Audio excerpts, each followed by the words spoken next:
Saudari-saudaraku yang terkasih, sabda Allah dalam Minggu Paskah yang ketiga ini menyingkapkan kepada kita bahwa tanpa bimbingan Allah sendiri, tanpa eksegese, penyingkapan dari Roh Kudus, tidak akan sampai kita kepada iman akan Allah yang menderita, yang wafat, yang bangkit. Dari Injil Lukas kita menyaksikan bagaimana dua murid, Kleopas dan sahabatnya, dengan hati yang kecewa, bahkan depresi, putus asa, meninggalkan Yerusalem menuju ke Emmaus. Mereka begitu kecewa. Kecewa karena apa? Karena pribadi yang mereka harapkan untuk memulai sebuah gerakan pembebasan, ternyata akhirnya justru dihukum mati. Begitu depresinya mereka, sampai ketika Yesus yang telah bangkit sendiri datang kepada mereka, menyertai mereka, hadir di tengah-tengah mereka dalam perjalanan menuju ke Emmaus. Mereka tidak mengenalinya karena mereka begitu terhimpit oleh kekecewaannya, keputusasaannya, harapannya dihancur leburkan.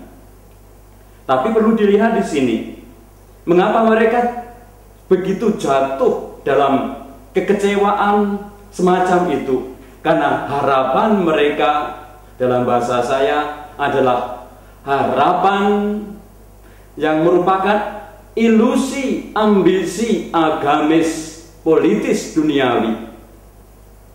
Mereka mengharapkan sosok itu, yaitu Yesus, yang mereka lihat sebagai nabi, untuk kemudian memimpin sebuah gerakan, menjadi pemimpin politik praktis, pemimpin agama, pemimpin negara, pemimpin militer, untuk kemudian mengusir penjajah Romawi dan memulihkan kembali kejayaan Israel di masa Daud. Ternyata semuanya hancur.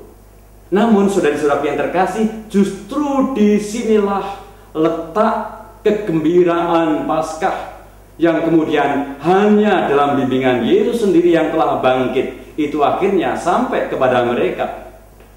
Maka Yesus menjelaskan sendiri kepada mereka pelan-pelan apa yang dinubuatkan dalam perjanjian lama. Yesus menegur mereka sekaligus, "Hei kamu orang bodoh, betapa lambannya hatimu, sehingga kamu tidak percaya segala sesuatu yang telah dikatakan para nabi. Bukankah Mesias harus menderita semuanya itu untuk masuk ke dalam kemuliaannya?" Lalu ia menjelaskan kepada mereka apa yang tertulis tentang dia dalam seluruh kitab suci, mulai dari kitab-kitab Musa dan segala kitab nabi-nabi. Kitab-kitab perjanjian lama itu secara konsentris menuju kepada peristiwa derita, salib, wafat, dan kebangkitan Mesias. Namun mereka tidak menangkap itu. Mengapa ini terjadi, saudara-saudaraku yang terkasih? Sebetulnya apa yang dialami oleh Kleopas dan sahabatnya menuju ke Emmaus ini sebenarnya sama dengan apa yang sampai sekarang ini terjadi pada kita, yaitu bahwa bagi kita pun sampai sekarang yang namanya penderitaan, yang nama salib, sesuatu yang menjijikkan, kita ingin menghindar. Ketidakmampuan kita untuk membayangkan Allah yang menderita itu sama dengan kalau kita sendiri memang juga tidak mau mengalami penderitaan itu. Sehingga bagi mereka sangat sulit membayangkan Allah kok kalah, Allah kok terluka, Allah kok menderita, Allah kok mati, wafat. Maka tepatlah di sini, saudara-saudara yang terkasih, apa yang dikatakan juga oleh Paus Fransiskus dalam kanonisasi Paus Yohanes ke-23 dan Paus Yohanes Paulus kedua. Dalam khotbah kanonisasi itu, Paus Fransiskus melihat dua orang suci abad ini sebagai pribadi-pribadi yang berani memandang dan menjamah luka-luka ilahi, luka-luka Allah, juga luka-luka Yesus Kristus sendiri setelah kebangkitannya. Luka-luka Yesus adalah suatu kenyataan yang menjijikkan, suatu batu sandungan untuk beriman. Namun luka-luka itu juga menjadi ujian iman. Itulah sebabnya pada tubuh Kristus yang telah bangkit, luka-luka itu tidak pernah lenyap. Luka-luka itu tetap tinggal padanya, sebab luka-luka itu adalah tanda abadi dari kasih Allah kepada kita. Luka-luka ilahi itu menjadi tanda hakiki yang sangat penting untuk percaya akan Allah. Tentu saja di Allah yang benar, yaitu bukan hanya untuk percaya bahwa Allah itu ada, namun untuk percaya bahwa Allah adalah kasih, kerahiman, dan kesetiaan. Salah satu yang menjadi kesulitan untuk mengerti bahwa Tuhan kok menderita, maka kadang kemudian orang mengembangkan suatu pemikiran, yaitu bahwa yang menderita sengsara, yang tersalib, dan yang wafat itu bukan Yesus Kristus, namun katanya orang lain yang diserupakan wajahnya dengan Yesus. Ada yang mengatakan itu adalah Yudas Iskariot. Saya ingin mengatakan di sini bahwa kalau yang menderita sengsara, disalibkan, dan wafat itu bukan Yesus Kristus, maka sebagai nabi pun disebut nabi pun dia tidak layak. Tapi dia hanya layak disebut sebagai pembohong, pengecut terbesar yang pernah lahir di muka bumi ini. Karena apa? Karena dia mengajarkan kasih, pengampunan kepada musuh, berdoa untuk yang menganiaya kita. Namun ketika tiba saatnya dia harus menderita, ternyata dia melarikan diri, dia tidak konsekuen dengan ajarannya. Maka kalau yang menderita sengsara dan wafat itu bukan Yesus Kristus, maka jangankan disebut Allah, disebut nabi pun dia tidak layak. Dia hanya layak disebut sebagai pengecut terbesar yang pernah lahir di muka bumi ini, karena dia tidak konsekuen dengan ajarannya. Namun justru peristiwa salib, derita, wafat, dan kebangkitannya ini menjadi puncak peneguhan dari seluruh wartanya bahwa dialah Allah yang adalah kasih, kerahiman, dan perlakuan manusia seperti apapun dia balas dengan sabda kasih dan pengampunan. Ini meneguhkan warta dan keilahiannya. Dan saudari-saudaraku yang terkasih, justru inilah perbedaan yang dibuat oleh Yesus Kristus. Allah-Allah yang lain yang diwartakan oleh aneka agama atau pewahyuan yang lain adalah Allah yang serba jaya, Allah yang menang, Allah yang tak pernah kalah, Allah jagoan. Namun Yesus adalah Allah yang menderita, Allah yang terluka, Allah yang kalah. Namun luka-luka ilahi inilah yang menyatakan kepada kita bahwa dalam dialah ada makna terdalam kehidupan, ada jaminan keselamatan, jaminan hidup abadi. Karena keabadian, kebahagiaan, kebangkitan itu bukan prestasi manusia yang rapuh ini, namun melulu karena kasih dan kerahiman Allah. Dan kasih dan kerahiman Allah itu dinyatakan justru dalam keberanian Allah untuk merendahkan diri, untuk terluka, mengalami luka manusia.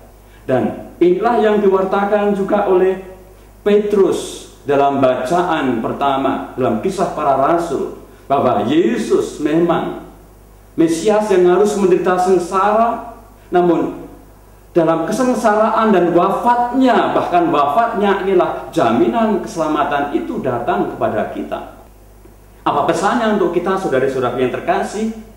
Banyak dari kita bahkan mungkin belum sungguh-sungguh menangkap pesan Paskah dalam derita, wafat, dan kebangkitan Kristus ini. Sehingga kita pun sering beraleluya, namun aleluya prematur. Aleluya hedonis, aleluya instan. Karena kita tidak mau menyentuh penderitaan, tidak mau menyentuh luka-luka ilahi. Kadang tergambar dengan salib tanpa korpus yang tergantung, dengan mengatakan dia telah bangkit. Namun jangan lupa bahwa seluruh perjanjian baru diwartakan setelah peristiwa kebangkitan.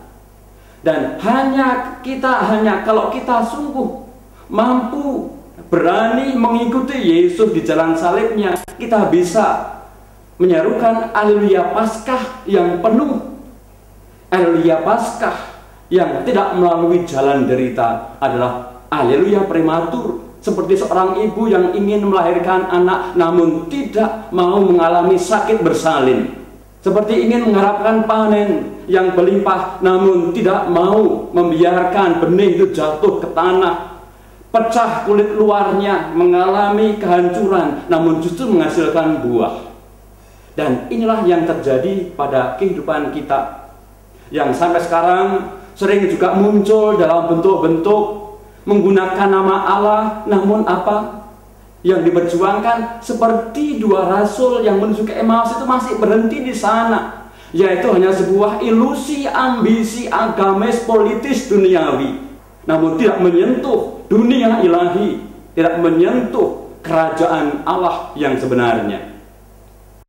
Yesus mengatakan, ikutilah aku, berarti harus mengikuti jalannya, bukan lewatilah aku.